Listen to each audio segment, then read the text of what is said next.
Les douleurs dans les deux mains, des fourmis, ça va pas, le matin tu te réveilles là, c'est pas bien, des fois quand tu travailles c'est les deux mains qui vont pas, ou quand tu fais du sport. Je vais t'expliquer comment on fait pour les faire passer. Bon, me demande pas pourquoi est-ce qu'on a mal comme ça n'a pas de logique, je vais juste identifier des exercices qui permettent d'améliorer par ma pratique en fait, par hasard, en essayant complètement au hasard parce que je savais pas comment ça marche. Personne ne sait l'expliquer, mais tu vois, les exercices ça marche pas trop mal. Le premier, c'est ça. Je mets une balle dans le dos, donc ici, là, entre le soutien-gorge et la bosse qu'on a tous. Pas là, mais juste à côté. Juste à côté, et je vais m'allonger dessus pour étirer. C'est un truc que je montre souvent, hein. Vraiment, ça permet de relâcher les tensions au niveau du thorax pour retrouver de la souplesse thoracique. C'est ça, en fait, qui fait mal. J'ai identifié chez les gens, je ne crois pas me tromper, mais quand on améliore ici la charnière thoracique au niveau d'autour de la T1, la première vertèbre thoracique, les gens vont beaucoup mieux. Et le premier truc à faire, c'est la balle dans le dos. Alors, inutile de le faire dans le cou, ça marche pas. Hein. Au contraire, ça va faire mal. Mais dans le dos, là, comme ça, je me mets là, je pose ma balle, hop, je m'allonge dessus.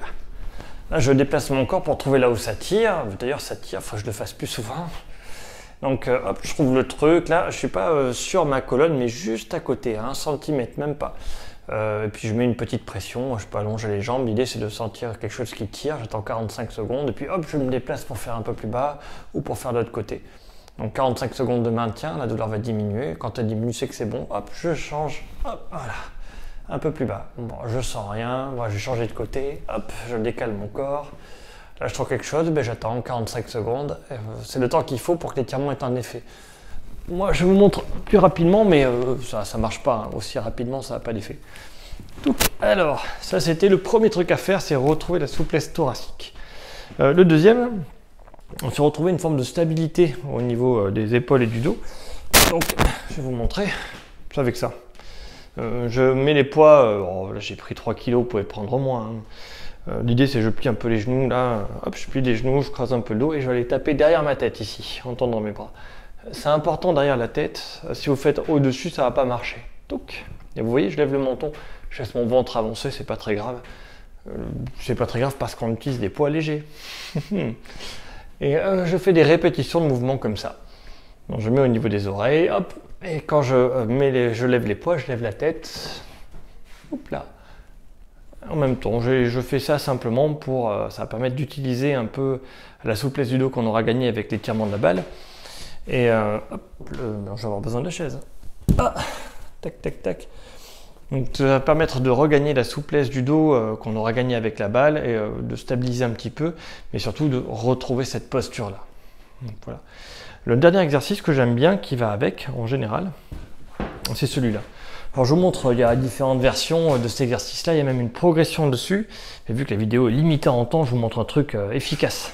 On va faire court.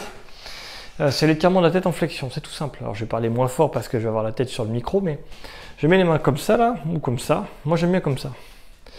Je les mets sur le haut de mon crâne, et là je relâche mes coudes, et je vais simplement laisser ma tête se baisser.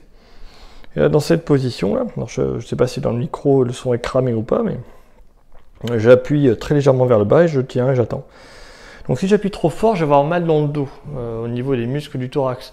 Donc appuyez pas très fort. L'objectif c'est vraiment juste là le poids de mes mains. Et je vais attendre comme tous les étirements, minimum 45 secondes pour que ça ait un effet. Hop, je remonte, c'est cette position-là. Minimum 45 secondes pour que ça ait un effet. Et 3 minutes c'est bien. Comme c'est le cou que c'est un peu plus fragile, en général, moi je demande à mes patients de faire 1 minute, 1 minute 30. Donc c'est la moitié d'une chanson. On met des chansons dans le cabinet, donc voilà, c'est pour avoir une sorte de repère. Le défaut de cet exercice-là, c'est que si tu ne fais pas l'exercice du ballon et que tu n'as pas un cou qui est solide, tu vas te provoquer d'autres douleurs comme des névralgies, des migraines et ou des cervicalgies avec des névralgies dans le main, des douleurs dans la main ou dans l'épaule. Donc il ne faut pas hésiter, des douleurs isolées, pas toute la main, pas des douleurs en gants, mais des douleurs précises. Donc voilà, si tu as mal dans les deux mains, moi je te conseille de faire ça, normalement ça fonctionne.